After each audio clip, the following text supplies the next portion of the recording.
Welcome to the Great I.O. Get-Together. On tonight's show, quips and queries about the world of work as I.O. psychology comes alive.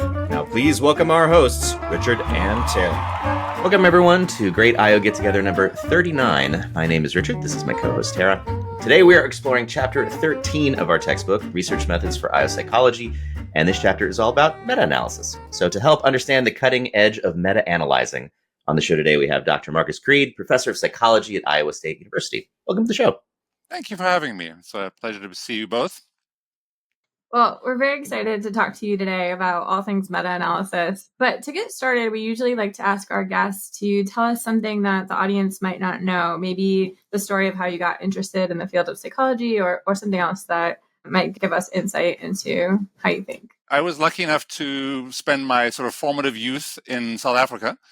So I got my undergraduate degree there. And I started out as a math major. I came out of high school thinking I was quite good at math and thought the intersection of math and business was interesting. And I found out in my sophomore year that I was not remotely good enough at math to be a math major. But I had a friend who took an I.O. class, and he suggested that I check it out. And so I did, and that seemed a lot easier than applied mathematics.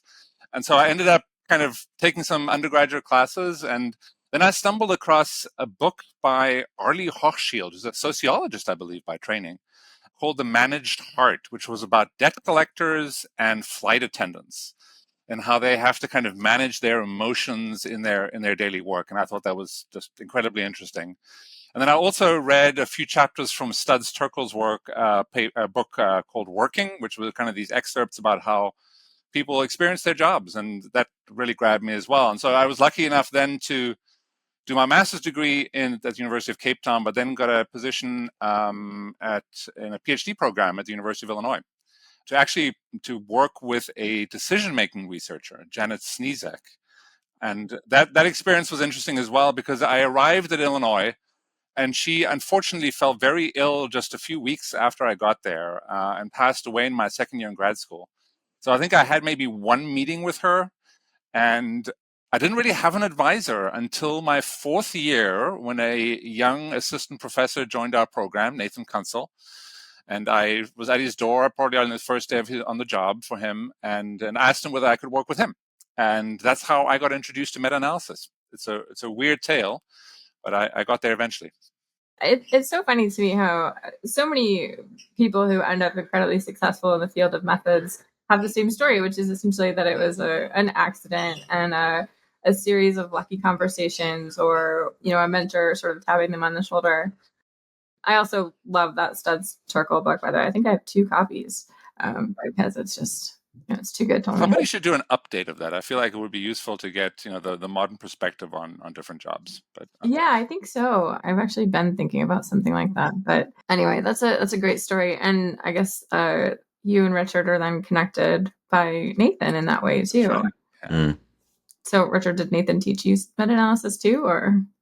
No, Denise did. Well, so I get it secondhand from Denise. That's great. Marcus, you've published many meta-analyses, and I think the majority of them have become centrally important to the field. And so, thinking about your body of work, I think my first question is, do you have a favorite of all the meta-analyses you've published? That's a good question. I think the one that I'm, in retrospect, sort of most proud of is one that we probably had the hardest time publishing. So it's not the one that maybe most people think of, which might be that meta-analysis on grit or some of the stuff we've done on leadership with Peter. And so it is a meta-analysis on leadership, but it's one in which we looked at whether transformational leadership, which is taught in every business school, most leadership researchers are acquainted with it, whether that the relationship between transformational leadership and subordinate job performance really generalizes well across countries and cultures. So it did not end up in a journal that most management and I.O. people would consider to be a stellar journal. We still like it, but I think the findings are super interesting. So we managed to scrape together data from, I think it was around 40 different countries. And we're really able to show that despite the fact that this thing is taught as the essence of effective leadership, there's very little evidence that it's actually related to job performance in most, especially Western countries. the relationship is the weakest in kind of Central and Northern Europe. It's really only in sub-Saharan Africa, sort of the Middle East, Latin America, perhaps, where the relationship is probably at a level where most transformational leadership researchers anticipate it to be. So to me, that was kind of a big deal. It was a hard sell, perhaps, because of those findings. That a lot of people who teach this stuff didn't want to hear that, hey, maybe in the US or in Germany or in the UK, maybe subordinates don't really want this. So that to me is, looking back, that's probably my favorite one, even though it was a real pain to get through the journals. We suffered many, many rejections. It's so important as a lesson in persistence, too, when you know that what you're doing is important and that people might not want to hear it. You're right. It's so much easier to get a paper published when it's telling a lovely story that everybody knows already. And that really challenging the way people think is harder, but it ends up being so much more important. Yeah. And I think, I'm not certain of this, but I feel like we were the first to kind of pioneer this method of using meta-analysis and kind of importing cultural data from Project Globe, that huge study of cross-cultural psychology and leadership. And I've seen a number of papers since then kind of follow that approach, some better than others. So I'm glad that at least the approach and the methodology has taken off a little bit. Yeah, I love the idea. I love the idea of using this as a tool to remind people about the assumptions that we can't see in the world, right? That we forget how particular the American relationship to work is, right? And how abnormal it is. And so why would anything that we learn here apply to other people? I mean, it's a really important reminder. And it doesn't even necessarily apply all that well here, right? Even in North America, the relationship is not that strong, especially once you control for some sort of very basic methodological sort of artifacts or characteristics. So it turns out a lot of the research in North America is same source. So we ask subordinates, hey, what do you think of your leader and how well do you do your job? And there the relationship is really strong. But when you separate out those two sources, when you ask supervisors how well their subordinates do and the subordinates how well the supervisors are doing in terms of leading them, then the relationship kind of falls apart. So I think a lot of the research in this particular area has really kind of been prone to these methodological artifacts, which we were also kind of able to tease apart. Yeah, and it's hard because once an idea is out in the world, even if you debunk it, people are still citing it, especially students who have no way of knowing that the field has moved on and that they shouldn't be relying on those papers anymore. But it's, we don't have a great way of letting people know about that. It's a really important point. I wanted to ask you, you have several really long-standing and productive collaborations. Like, so for example, with Peter Harms, I'm wondering if you have any words of wisdom for how to both establish and maintain those good collaborations over a long time. I'm not sure if I have any good recommendations. I can tell you the story of that collaboration. So Peter was, I think he was a year behind me in grad school. He was originally admitted as, I think, a personality psychology student working with Brent Roberts, but he sort of drifted over to IO psychology over the years because he has an interest in personality and leadership, which is a very natural fit with where the field is. And yeah, we just started hanging out. So we became friends in grad school. We played poker and we played golf together. And perhaps the biggest bonding experience is that we are often irritated by the same things, which is important in all sorts of relationships, academic and sometimes even, I think, romantic relationships. It's a good bonding experience. We hardly ever see each other. Maybe once every 5 years at a conference we'll run into each other, but we've stayed in contact through email. And I think the reason why the relationship has worked is that I think we both bring something to the relationship that the other person maybe doesn't have or doesn't want to do.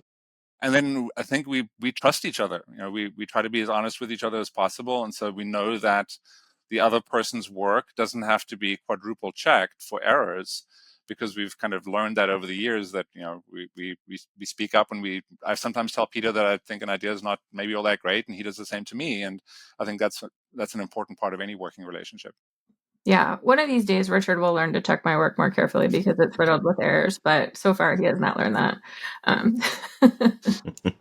Well, sort of continuing along the theme of just how you go about your work. I was also curious about how you choose a topic for what to meta-analyze. Like, when do you know that the field needs a meta-analysis on some topic? Great question. Often, we have an idea, Peter and I, or I individually, and we look at the field, and so often the answer is simply there's not enough, or sometimes the state of the field is so poor that you really shouldn't do a meta-analysis. So a good example of that is my last graduate student, Lukasz Sotola, who's now at Pace University as a social psychologist, came to me in his first year, and he had a really strong interest in something called system justification theory. I had no idea what this was. So I started to read some papers with him about it. And we soon realized that that whole area is just kind of hopeless, right? And methodologically, it's a lot of experimental work, but often like these tiny, tiny sample sizes, the p-values all in this kind of weird area of just below 0.05, so a lot of 0.048s, 0.041s, 0.047s. And I just talked to him and I said, listen, this doesn't seem like something, A, you should be working on at all, but it's also not enough to do a meta-analysis because we can't really trust what's being done here. So we ended up doing an entirely different kind of paper, which was kind of a Z-curve, which we can talk about if you wanted to kind of really highlight some of the methodological problems in this entire field. But yeah, so often it's just a topic that we feel it's an important topic. There's been a lot of research. There's some dispute about what the effect sizes are or whether they are moderators. And then we have to ask ourselves, do we want to spend, a year or two working on this? Are we interested enough to really dive into this? Because it's a lot of time. And there's always the risk of somebody else coming along and doing it quicker, sometimes better than you. And that's a chance that's easier to take when you have tenure. I think we were often quite nervous doing that as assistant professors because it does happen that you spend a year on a topic in meta-analysis and somebody else comes along and publishes that same topic before you. Right. I mean, I think the biggest mistake is that people think meta-analysis is quick and easy, and that no matter what goes into it, the findings are useful somehow. But your point is really great that if you are summing together a lot of questionable research, you don't come out with truth on the other end, right? You come out with the average of a lot of noise, and it's harder than ever to make sense of what's going on. Do you think that's the biggest mistake that people make when they start doing meta-analysis, sort of like underestimating what it can do? Or are there other kind of classic rookie mistakes? I mean, I think there's a lot. I have a whole kind of list of things that I wish people would do better or consider. But I'll start off with maybe a critique of the paper that I'm perhaps best known for, which is the meta-analysis on grit. And sometimes when I think back to it, I'm still very glad we wrote that paper, and I think it's a good paper. But one of the main problems with the literature on grit is the incredibly poor measurement of it. So, and I don't want to get too far into the weeds on this, but most of the researchers who study grit use what's called the short grit scale, which is 8 items to measure the 2 supposed facets of grit. And the 4 items that measure the perseverance facet are completely misaligned with the theoretical content or nature of perseverance. So it's supposed to be whether you persist despite a setback, right? So you try something new and it doesn't work. Do you just give up or do you keep going at it? So when you're learning a musical instrument, right, for the first year or two, you suck. And some people give up, others know that that's natural and keep going. So theoretically, I think that idea is really interesting. But when you look at the items, they don't really match up to that, right? They're largely kind of conscientiousness items. So I sometimes look back at that meta-analysis and say, well, is it really a meta-analysis of grit as a construct, or is it a meta-analysis of a really terrible scale that people just happen to be using? And so that's something I battle with. So that's one recommendation I would make, and something that I think researchers sometimes make mistakes in, is that the constructs are either not well defined or they're really badly measured in the field. And whether it's useful to then do a meta-analysis on that, I'm in two minds about. There's a couple other things that that tend to irritate me, or that I have concerns about when I do reviews of meta-analyses. The first one is, I think often it's just an insufficient amount of effort in the search process. A lot of researchers think that going to PsycInfo or whatever main databases in their field and doing a keyword search of whatever their topic is going to be enough. And you obviously are going to find some papers that are relevant, but you're not going to get everything. So really doing detailed searches searching abstracts rather than keywords and rather than titles, doing kind of searches of reference lists, going to Google Scholar, a lot of the things that you talk about in your chapter, I would really echo that. You really have to do a deep dive, especially if you want to examine moderators, right? If you have a specific moderator in mind, you think, man, I really think this matters here. And there's a great example, a paper that came out towards the end of last year in group and organization management, where they looked at it, I think it was abusive supervision or abusive leadership and how it relates to the job satisfaction of subordinates, right? So an interesting topic. A lot of people find that stuff interesting. And what they were especially interested in was how this generalizes across countries, across cultures, very similar to the transformational leadership paper that we had written. And I read it and I was like, oh, they only found data, I think it was on 12 countries. That was really weird. So I thought it's a widely studied topic. I would have expected far more. So I literally spent 2 or 3 hours that afternoon just doing like some Google Scholar searches and some PsycInfo searches. I found data for 13 additional countries that they hadn't captured. Right? And so I was able to double the number of countries that they had data for in an afternoon. And when we then I basically redid their entire meta-analysis, and all of their results changed completely. Right? They get flipped on their heads because you can't really do a cross-cultural generalizability study based on data from 12 countries, most of whom were Western or Southeast Asian. And so that kind of lack of care in the search process, I think, really undermined that paper, and I see it fairly often. So especially if you're looking at moderators, you need variance in those moderators, and you need a decent number of papers that really examine those moderators as well. The next one, to me, is kind of related to the measurement issue I talked about. I think sometimes people don't understand the constructs very well. There was a big back and forth in the emotional intelligence literature on whether emotional intelligence is related to job performance and leadership behaviors and all sorts of things. And some of the meta-analyses published in that field lumped a whole lot of things into the job performance bin that really had no place being there. So, for example, academic performance was classified. So GPA suddenly becomes job performance. How supportive your parishioners are if you're a church leader, that suddenly becomes part of job performance. How well you adjust to being posted overseas becomes part of job performance. So a lack of understanding about what job performance really is leads to these kind of mixed results that then can't be replicated by other researchers.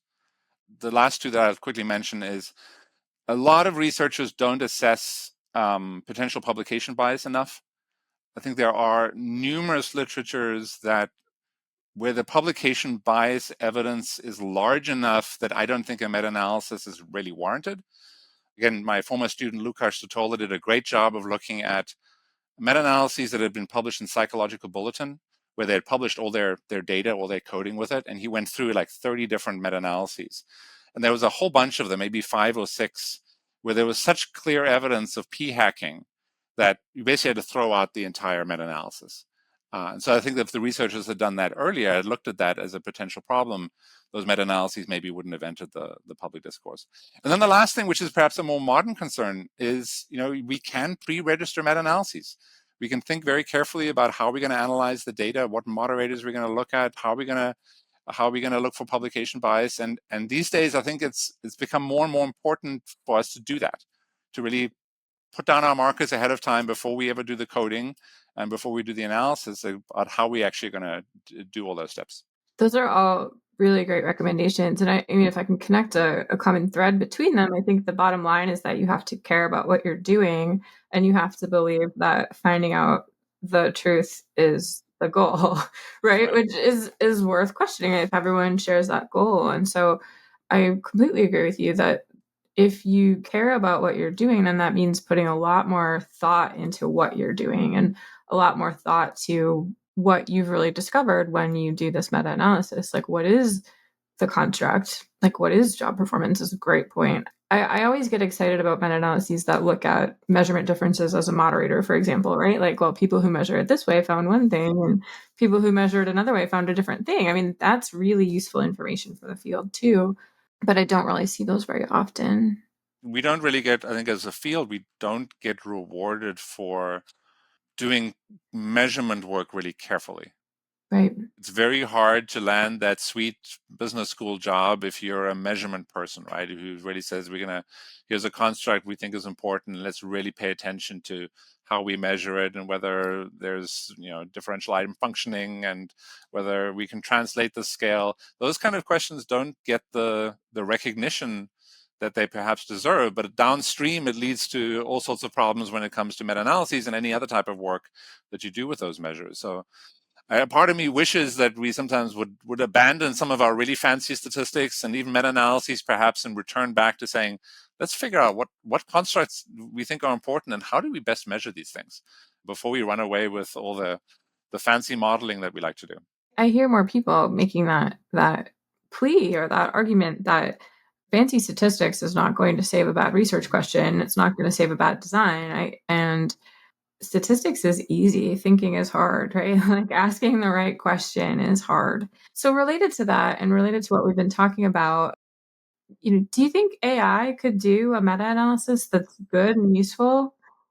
Oh, I'm not an AI person. I try not to use it. So I don't know enough about it to really offer a very competent answer. But there was, I think yesterday or the day before, there was that paper published by, I think some researchers at Apple. Did you hear about this? Right, that seemed to show that AI, a lot of the programs that are out there really struggle with some relatively basic reasoning tasks that children do really well.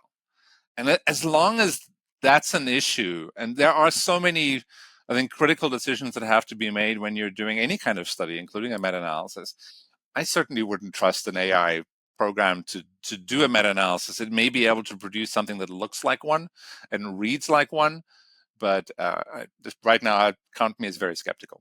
Yeah, I mean, when we think about all of the judgment calls that go into that, right, and whether an AI could even articulate what the judgment calls are that it made, whether they're right or wrong is a separate question entirely. But like, can it even report back to you which decisions it was thinking about in doing a search?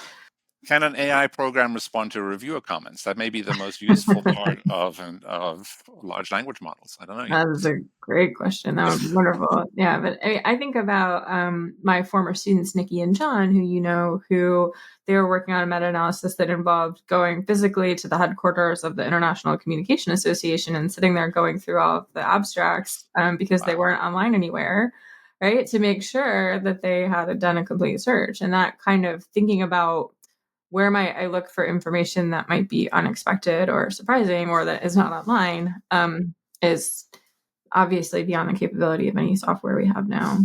Yeah. Whatever happened to MetaBus? Did that ever take off? I never used it, but I don't know what. Yeah. So Frank and Piers and Krista, I think, got initial funding to get it going and set it all up, but then they didn't have that funding renewed. So what's there is still available, but I don't think they're updating it anymore because they don't have funding. But I guess that could change at any time, like if they get a grant. Interesting. Yeah, I mean, it was a great initiative. We have a few more questions I did want to get your thoughts on. So some people, not so much in IO psychology, but maybe other fields of psychology, criticize meta-analysis as being subject to a kind of levels of analysis fallacy, so Simpson's paradox. Do you think those critiques ever have merit? And what would you tell researchers to sort of think about to make sure they're not falling into that trap? Yeah, I saw that question of yours, and I hadn't read that, although I can see the argument. So I haven't thought about it that much. I guess I'm not overly concerned unless people are, I guess, combining data from multiple samples into a single level kind of analysis. Then I would be concerned. And the recent paper, which I'm sure you both are aware of, the Sackett et al. Paper in which they reanalyze the cognitive ability job performance relationship, they make a point of sort of talking about that, right? To say, listen, we're going to be very careful about kind of separating out any kind of data where multiple samples are combined into a single analysis, because you end up with that kind of possibility, at least, of having kind of a Simpson's paradox kind of effect. So that, I guess it could happen, but that would be the same problem with any individual paper. So I'm not overly concerned about it. I have a colleague here in the counseling department, and she's done some really good work, and she's definitely avoiding this, so I don't want to criticize her, but she's done some great work actually getting the individual level data from individual studies to do what she, I think, calls an individual level meta-analysis. So she's able to combine them, but also look at like nonlinear effects within each of the data sets. There, I guess, if she had naively put everything together into a single data file and just calculated a correlation, then I could see that being an issue. But she obviously would never do that. And I haven't seen anybody do that kind of work. Yeah, I haven't either, because I think what it would involve is capturing not just the correlations, but the means, like the levels for so, if high performing samples, like, elite military teams look one way and then your regular office workers look another way, but like sort of capturing that and then somehow standardizing that onto some meaningful scale. I mean, it's actually quite challenging and another reason to be thinking about the theory of like, what are you measuring, and do you have any reason to suspect that would be the case? Most of the time, we know enough about these variables that we would have a good reason to expect or not expect that. But it is a concern I have with studies that rely too much on sort of online panel surveys, right? Because there you can end up with multiple populations that you then aggregate into a single sample. You're hoping that there aren't any kind of weird Simpson's paradox kind of effects going on. But I could see, some of your data coming from the US and some of your data coming from India and some of it coming from the Philippines, and you smush it all together and you end up with effects that are present in none of the three samples individually because of these mean level differences in some variable that you might be interested in. So if anything, I think it's a bigger issue for those kind of samples and all the research that we see, something to be aware of. Yeah, it's another argument for context, right? For caring about context and thinking about what are the components of context that are relevant to your situation. So the last question we wanted to ask you today is just some recommendations for our audience about maybe something you've read in the past year that really got you thinking. Any authors in particular that you think students should read that they might not come across? Right. Yeah. So I have one recommendation for somebody who I think is really good at explaining and teaching meta-analysis that as a resource for people who want to do this. And that's actually my former statistics TA from Illinois, Wolfgang Fichtbauer, who just the nicest person imaginable. And he has this incredible set of workshops and resources online. So Google him. You'll easily find his website, and he's just, I think he writes very accessibly at various levels of technical expertise. So as your understanding advances, I think you can dive more and more into some of his technical stuff. And you had asked, if I'd read something recently that made me think, and I think that Sackett et al. Paper that I just mentioned really did make me think. Right, it is kind of made me reassess one of the core assumptions that we have in IO psychology that we at least used to teach all of our students, right? That cognitive abilities are really excellent predictor of job performance, and that the relationship gets stronger for more complex jobs. And that paper seems to kind of really question that. So to me, that really made me think about not only that relationship, but also reading it more closely about, I guess, some of the research that we're doing. So I was struck. So I think that their meta-analysis covers the period 2000 to 2021, roughly, and maybe going a little bit further into 2022 or so. And I think they only found a little over 100 studies, which I found remarkable, right? That over a 21 year period, we're only publishing about 5 papers a year or 5 unique samples a year. It wasn't even papers a year that look at this relationship. And a lot of it had to be requested from, I think they had to contact some researchers about data that was unpublished and consulting companies about research that they may have done. So the fact that we're not kind of doing that much work in that area was something that I found interesting. It made me think a little bit about, is this relationship that we emphasize so much in our training, is it necessarily a linear relationship? And so one of the things that we've written a paper or two about it is, the question of whether a variable can be a necessary but not sufficient condition for some sort of an outcome that we care about. And I'm wondering whether there are jobs where cognitive ability is necessary but not sufficient. And I think that Sackett et al. Paper kind of hints at that a little bit by saying, listen, the jobs of today are more and more social, right? We have to be able to interact effectively with team members and with customers and people in general. We're not just at our little station in a factory anymore. But that cognitive ability, the correlation may no longer be as strong as we thought it was, but it may still have this necessary but not sufficient kind of characteristic. We need it, but we need other things in place as well. So some of my thinking has shifted towards that kind of possibility. And the other thing that I was struck about by that meta-analysis is the relative lack of what I would classify as sort of blue-collar occupations. And so that reading that paper actually made me start we're currently doing a big review of who are we actually studying anymore in our field. It used to be, if you go back to the 70s and 80s, I think you had a lot of blue-collar occupations in our samples. If you read the Journal of Applied Psychology, it was a lot more of that. These days, it's a lot of office jobs, which is understandable because more and more people are working there. And it's a lot of student samples, and it's a lot of online panel studies. Are we losing track of people who are entrepreneurs, who are blue collar? And is that so it's not related to the meta-analysis, but it got me thinking about whether we've lost track of some of our roots a little bit. Yeah, well, I certainly share that concern. And I think there are more and more people who see a study about, say, drivers or construction workers and say, well, this is not generalizable. But they never apply that critique to a study of office workers, right? So you really have to question the value system and the assumptions that are underlying that kind of statement.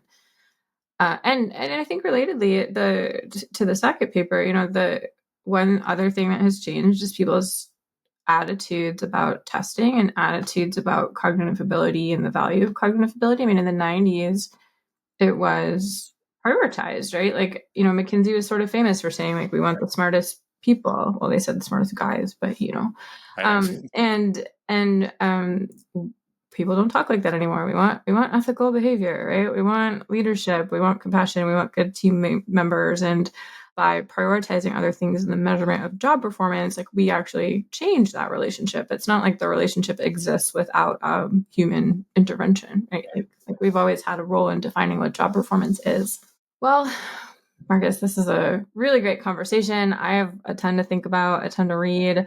We'll have to collect all of your suggestions and put them in the episode notes for this one. But we so appreciate you spending time with us today and sharing your great insights. Thank you so much. It's been great to have you. Well, thank you for the invitation. It's always nice to chat with IO psychologists. I'm the only one within about 200 miles here, so it's a rare treat for me. That's it for another gig. To stay in touch, subscribe on YouTube, check out our website at thegig.online, join our LinkedIn group, sign up for our email notification list, and join our Discord. Thanks for joining us, and see you next time for another great I.O. get-together.